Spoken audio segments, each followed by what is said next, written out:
Well, I never thought I would be making a MrBeast video, but CNN actually reacted to what MrBeast said, and I'm curious what you guys all think about this. There's a little bit of controversy here. Here's what MrBeast had to say. Ironically, because all the new tariffs, it is now way cheaper to make our chocolate bars we sell globally, not in America, because other countries don't have a 20% tariff on our cogs. Now, Dane Hulk really summed it up easily for all of us to understand. He currently makes the bars in America. He imports all the ingredients because the USA doesn't have the raw materials. It is now cheaper for him to move production to, say, Canada, import the raw materials there, then export them to the USA with no tariff. So just to give you a baseline, that is what MrBeast is saying. Here's what CNN had to say from Scott Jennings. He does not seem to be winning friends and influencing this group of influencers at the moment. Yeah, look, these guys are living in the short term, and Donald Trump and his team are trying to live in the long term. I mean, their explanation for this is that we've been treated unfairly for a very long time. The American middle class and the working class of this country have been treated unfairly and seen their jobs shipped overseas, and they're going to rebalance the scales out there, and it's going to take some time. Jobs are going to come back to the United States, wages are going to go up, and we're going to start making stuff here again. Now, one thing I do want to say, and these are Jimmy's words, MrBeast, he gives a very high livable wage to the farmers and workers who work for him outside of the United States. But again, the controversy is, and he's getting a lot of hate like he always does. Again, you can leave your comments down below how you feel about this. People are saying, well, instead of paying those foreign workers a livable wage, why don't you pay more American workers internally? And this is sort of what Scott Jennings is getting at. The long term is, the point of these tariffs is to bring more work into the United States, higher quality, and I understand within the context of MrBeast bars, you don't have all of the raw materials to get it done, but again, the point MrBeast is trying to make is that with all of these tariffs, there are ways to get around it to essentially not even have the full production within the United States. That's a long-term argument, and they're up against people who are feeling, obviously, short-term anxiety. I'll tell you one other thing I think the White House really has to impress upon the Congress. We have to have tax cuts now. Permanency on the individual tax cuts. I would be calling for a zeroing out capital gains. I'd be calling slashing the corporate tax rates. I think one way to balance the ledger here and calm the nerves, in addition to getting some deals on the board, cut taxes, bring taxes down domestically. Ultimately speaking, that is the end goal. It is the tax cuts. The issue is if you want the tax cuts, like the ultimate goal being anyone who makes $150,000 or lower, you have zero taxes. The only way to get there is with the fair deals. Now look, I just want to say this. I understand, like, who cares about MrBeast? It's just MrBeast. Well, understand this. He is very impressionable with the younger audience. So when someone like MrBeast is saying what he's saying, remember, the younger generation is like, well, if Jimmy is mad, I might as well be upset too. And he does have a world audience as well. And if they're like, well, see, Jimmy is annoyed, so obviously the US is not getting it right. Just remember, people like MrBeast have a lot of influence, and maybe we should just, pay attention to what they're saying. I'm sure the Trump administration probably saw what he's saying, and it's not the greatest thing ever, but it's not the end of the world.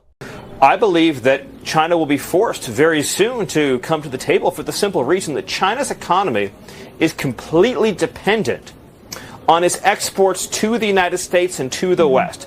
China has built its entire industrial strategy since its entrance into the World Trade Organization on being able to sell highly subsidized, currency manipulated, dumped goods into U.S. markets. It is an industrial strategy from China to product dump strategically to take out American steel, to take out American aluminum, to take out core American defense industries and defense needs so that we're reliant on China. It is pretty wild to think that it took this long to say, you know what? Maybe we shouldn't be giving all of our money to China. And then I know that a lot of people like to think this is a joke, and by a lot of people, anyone who didn't vote for Donald Trump, but talking about the Panama Canal. And right now, as I make this video, Pete Hegseth is down in Panama talking about the Panama Canal. It is crazy to think that this whole time China was controlling both ends with their companies here, and they were really taking advantage of the situation of China getting better deals than the United States, even though we gifted Panama the Panama Canal for $1. But again, the point is, and this is why I like what Stephen Miller is saying, you guys, we gotta look at the bigger picture here. This whole time, China, I mean, let's be honest, they were not giving us good deals here, and I don't think anyone is saying China is the greatest country ever out there, or, you know, but what we are saying is they're not our friends in the sense of trade, okay? We gotta be careful with China. And what's happening here is that China is now discovering for the first time that they have met an American president who is not going to be intimidated, who's not going to be bullied, who's not going to be coerced, who's going to stand up for our essential security needs. Yeah, China needs us because of their export dependency on China. And the other thing I want to throw out there, I'm going to go a little old school. I used to report on geopolitics. The other countries who are really dependent on us, and you may have noticed they're one of the first countries to hop on a plane and head towards the United States, South Korea, and Japan. We don't really have an issue with the Philippines. We're cool with the Philippines. And actually, we're a little more cool with Vietnam than people actually know when it comes to the economy. But what you'll notice is our military as well is a massive part of this deal as far as economic security. Countries are safe and the currencies are safe because of the power of the militaries and especially the navies who can just patrol around like we do with China. We'll pass right by their islands and let them know, look, don't mess with us. Like, you know, we can be cordial, but don't mess with us. And this is currently what's happening. But again, it's not only China that we're dealing with here, it's the other allies that we have that are in a good way starting to want to work with the United States. So I just want to make that clear. When it comes to geopolitics, the military aspect also is very important, and I truly think this is why South Korea was like immediately heading towards the United States, and according to the Trump administration, they are going to be one of the first countries in the queue because they were very serious about making a deal with the United States. So far, if you've been watching stock futures, they have seemed to be obviously pointing looking in a far better direction than they have been in the past few days.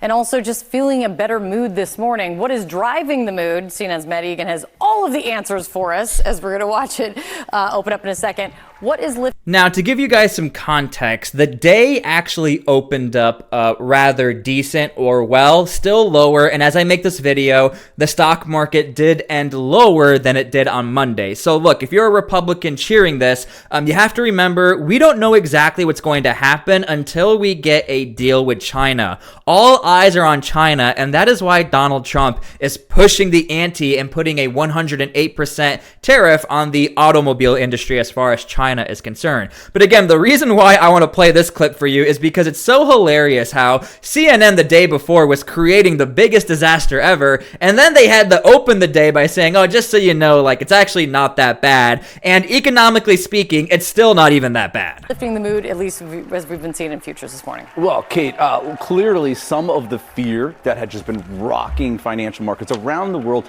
has started to ease a bit. Some of this might be technical, right? Anytime you see really, really steep drops, you're going to see people kind of dip their toes back in. Some people are clearly betting that this selling was overdone. But a lot of this obviously goes back to the trade war itself, right? The message from the market has been really, really consistent for the last week or two. Yeah.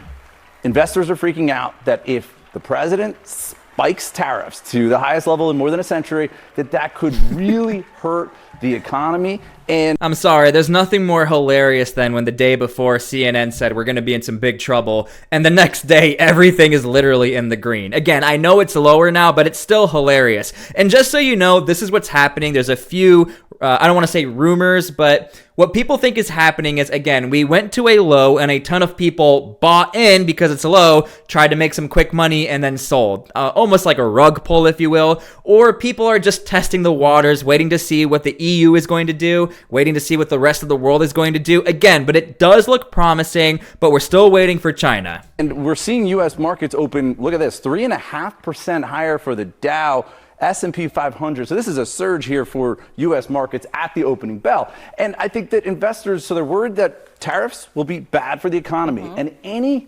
hint, even a rumor of a de-escalation has been enough to send U.S. markets significantly higher. The president's message has been simple and consistent from the beginning. To countries around the world, bring us your best offers, and he will listen. Deals will only be made if they benefit American workers and address our nation's crippling trade deficits. America does not need other countries as much as other countries need us, and President Trump knows this. He's going to use the leverage of our markets and our country to the advantage of the people he was sworn in to represent. On the other hand, countries like China, who have chosen to retaliate and try to double down on their mistreatment of American workers, are making a mistake. President Trump has a spine of steel, and he will not break, and America will not break under his leadership.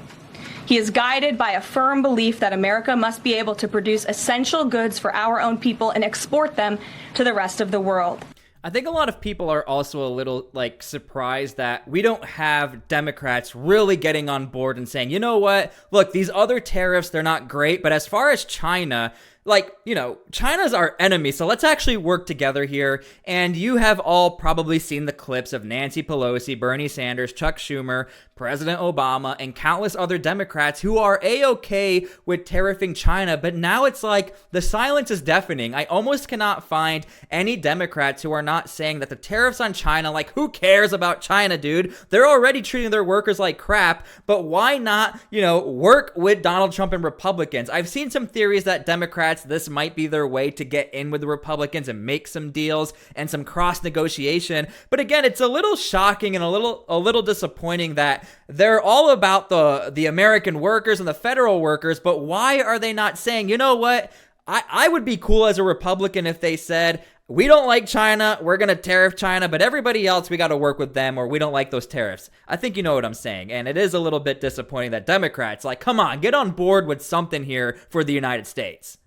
About tariffs. Look, I just spoke to the president about this, and he believes that China wants to make a deal with the United States. He believes China has to make a deal with the United States. It was a mistake for China to retaliate. The president, when America is punched, he punches back harder. That's why there will be 104% tariffs going into effect on China tonight at midnight. But the president believes that she and China want to make a deal. They just don't know how to get that started. And the president also wanted me to tell all of you that if China reaches out to make a deal, he'll be incredibly gracious, but he's going to do what's best for the American people. So China has to call first? The Chinese want to make a deal. They just don't know how to do it, but the president will be implementing these 104% tariffs on China tonight. Yeah, that's insane. There's no other way to react to that than that's insane. That is such a high tariff rate. And again, trying to be objective here, obviously I'm Team USA, Team Donald Trump as far as these tariffs on China. I can understand why China has to stand their ground. I mean, their people now have access to everything, and it's not a good look on the China's economy if this whole time they've actually been this reliant on the United States that they have to fold. If anything, I think even Donald Trump knows, look, China has to say that we're never gonna back down, we're gonna fight till the end. Okay, that's great. Do your little spiel, do the retaliation, get the headlines down for your people, but let's be honest, this 104 tariff is not gonna be good for China, and you can't almost help but feel bad for the people of China because they don't have a choice. Now, one thing you should know that's going on right now, the Chinese markets, also sort of responded the same way as the American markets, where they were in the green, then went a little bit down. But what's going on in China is their private industries are really owned by China. So China was able to mask how bad it really was for China, considering they're pretty much just pumping in their own money into these Chinese companies to make sure there's a little more injection of capital and stocks in the stock market so it doesn't completely crash. So we don't even have the accurate numbers as far as what's going on with China and their private industry. So we'll see what happens. Let's see how their market responds as far as this 104% tariff. Absolutely devastating. Anyway, thank you guys for being here. I really appreciate you. God bless, and see you guys later.